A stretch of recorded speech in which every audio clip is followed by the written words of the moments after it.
students. I hope you all will be fine and safe at your home. I am here to deliver the lecture of SST class 4 and this is the lecture of lesson number 3 and the name of this lesson is climate.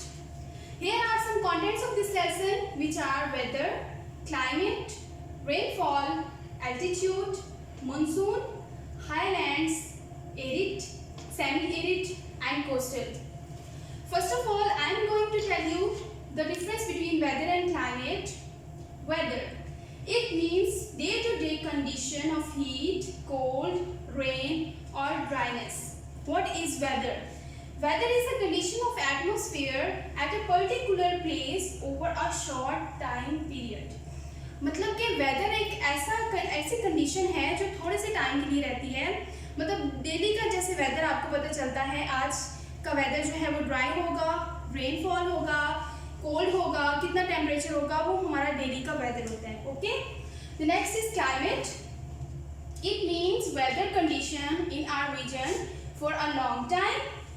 Means के जो climate होता है वो weather condition होती है एक long अरसे के लिए, एक लंबे टाइम पीरियड के लिए किसी भी पर्टिकुलर रीजन में. Climate describes what weather is like over a long time period in a specific area. Okay, हमें किसी स्पेसिफिक एरिया में जब वेदर कंडीशन का पता चलता है कि ये लॉन्ग टाइम पीरियड के लिए वेदर कंडीशन ऐसा रहेगा तो उसको हम क्लाइमेट बोलते हैं. It can be very cold, very hot और टेम्परेट.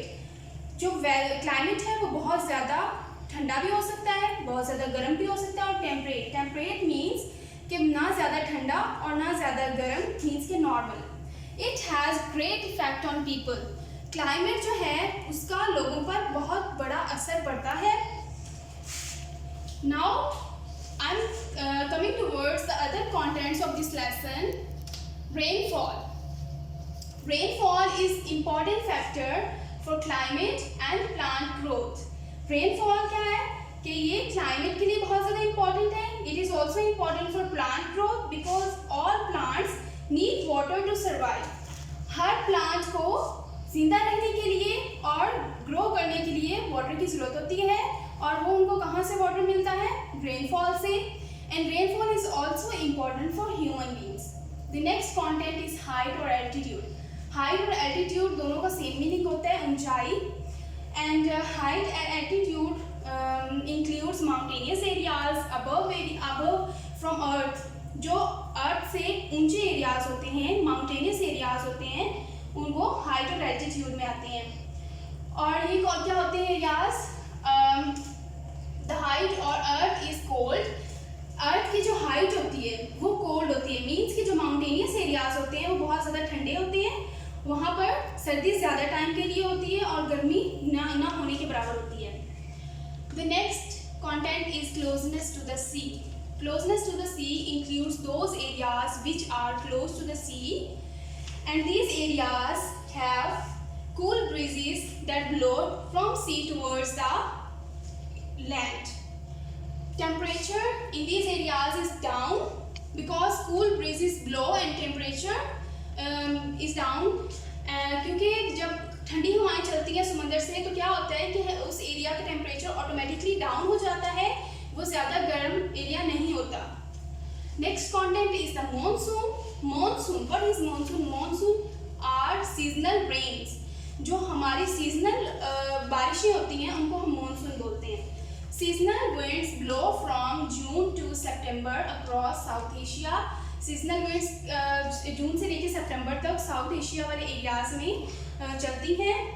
और फिर क्या होता है? It brings rain with it. जब सीजनल विंड्स चलती हैं तो वो अपने साथ रेन लेके आती हैं. क्या होता है जब सीजनल विंड्स चलती हैं तो सीजनल रेन होती है जिसको हम मॉनसून बोलते हैं. In Pakistan it arrives in summers. क्या पाकिस्तान में मॉनसून के जो टाइम है वो क्या है? समर्स का है. समर्स में मॉनसून यहाँ पे आता है and duration is July to September. और पाकिस्तान में मॉनसून का जो ड्यूरेशन है वो जुलाई से सितंबर तक है. Next topic is major climatic zones of Pakistan. The Pakistan is in temperate climatic zone. Pakistan क्या है? टेम्परेट क्लाइमेटिक जोन में है, which means that it is neither too hot nor too cold. Pakistan क्या है, ये ना तो बहुत ज़्यादा गर्म है ना ही बहुत ज़्यादा ठंडा है. टेम्परेट का मीनिंग ही यही होता है कि ना बहुत ज़्यादा गर्म ना बहुत ज़्यादा ठंडा, नॉर्मल यानी दरमियाना. मीन्स के पाकिस्तान में 4 सीजन्स होते हैं, गर्मी भी आती है, सर्दी भी आती है, ऑटम भी होता है, स्प्रिंग भी होता है. मीन्स के पाकिस्तान में ना सिर्फ पूरा साल गर्मी होती है ना ही पूरा साल सर्दी होती है. हमारे पास कुछ कंट्रीज ऐसे होते हैं जिनका क्लाइमेटिक जोन कोल्ड होता है, कुछ का क्लाइमेटिक जोन हॉट होता है, लेकिन पाकिस्तान का क्लाइमेटिक जोन जो है वो टेम्परेट है. The next topic is highlands. Highlands are same like altitude.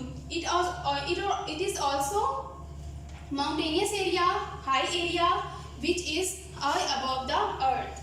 और ये एरियाज क्या होते हैं, ये भी ठंडे होते हैं. They have long cold snowy winters.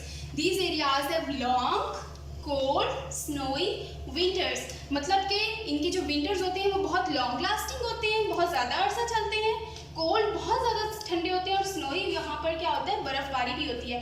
जैसे कि अगर आपने देखा हो कि पाकिस्तान के जो नॉर्दर्न एरियाज़ होते हैं, पहाड़ी इलाके होते हैं, जैसे मरी है और इस तरह के दूसरे एरियाज़ हैं, वहाँ पर जो विंटर्स हैं वो ज़्यादा अरसा के लिए चलती हैं और वहाँ पर गर्मियाँ बहुत कम पड़ती हैं. वहाँ पर जो विंटर्स होते हैं वो लॉन्ग लास्टिंग भी होते हैं, कोल्ड भी बहुत ज़्यादा होते हैं और स्नोफॉल भी वहाँ पर होता है. Rainfall is highest in northern areas then western areas. मतलब कि नॉर्दर्न एरियाज में रेनफॉल बहुत ज़्यादा होता है वेस्टर्न एरियाज के निस्बत. जैसे हमारे एरियाज हैं यहाँ पर जो रेनफॉल है वो कम होता है, लेकिन जो हमारे नॉर्दर्न एरियाज हैं वहाँ पर रेनफॉल बहुत ज़्यादा होता है, बहुत ज़्यादा बारिश होती है. The next content is arid. Arid means dry. बहुत ज़्यादा खुश्क एरियाज जो होते हैं उनको हम एरिड बोलते हैं. Okay, These areas have hot, dusty winds and less rainfall. ये जो एरियाज होते हैं इनमें बहुत ज़्यादा गर्म हवाएं चलती हैं, डस्टी विंड्स जैसे आंधी टाइप जो विंड्स होती हैं वो होती हैं, और लेस रेनफॉल, बहुत ही कम बारिश होती है.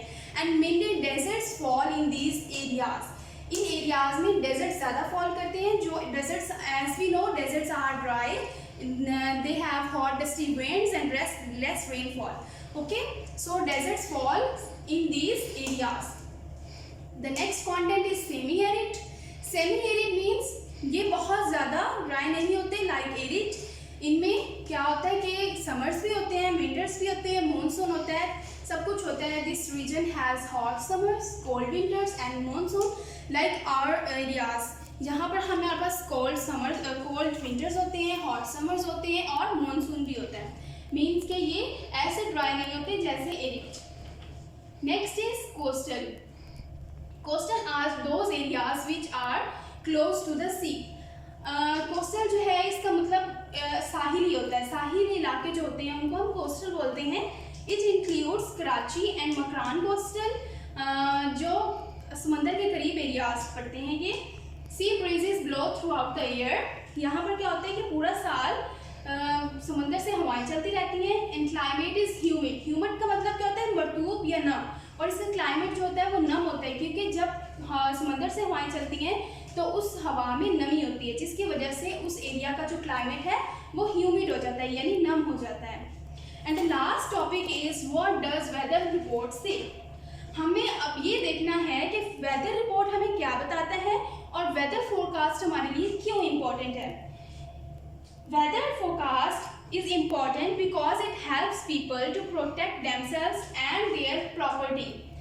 Weather forecast क्या लोगों के लिए हेल्प करता है कि वो अपने आप को प्रोटेक्ट कर सकें और अपनी प्रॉपर्टी को प्रोटेक्ट कर सकें. किससे प्रोटेक्ट करना है उनको बैड वेदर से प्रोटेक्ट करना है. जब अगर वेदर फोरकास्ट जब हमें बताएगा कि अब वेदर जो है वो स्टॉर्मी होने वाला है, बहुत ज़्यादा रेनफॉल होगा, तो वो अपनी चीज़ों को और खुद को महफूज कर सकते हैं. और we can make changes according to the weather. मतलब कि अगर हमारा कोई प्लान बना हुआ है और वेदर के अगेंस्ट है वो, तो हम वेदर के अकॉर्डिंग अपने प्लान को चेंज कर सकते हैं. और ये कब मुमकिन होगा, जब हमें वेदर की रिपोर्ट मिलेगी. Farmers can arrange water if there is no rain. अगर वेदर से हमें ये पता चलता है कि अगले कुछ दिनों में बारिश नहीं होगी, जबकि क्रॉप्स के लिए रेन ज़रूरी है, तो फार्मर्स क्या कर सकते हैं, अपने क्रॉप्स के लिए वाटर अरेंज कर सकते हैं.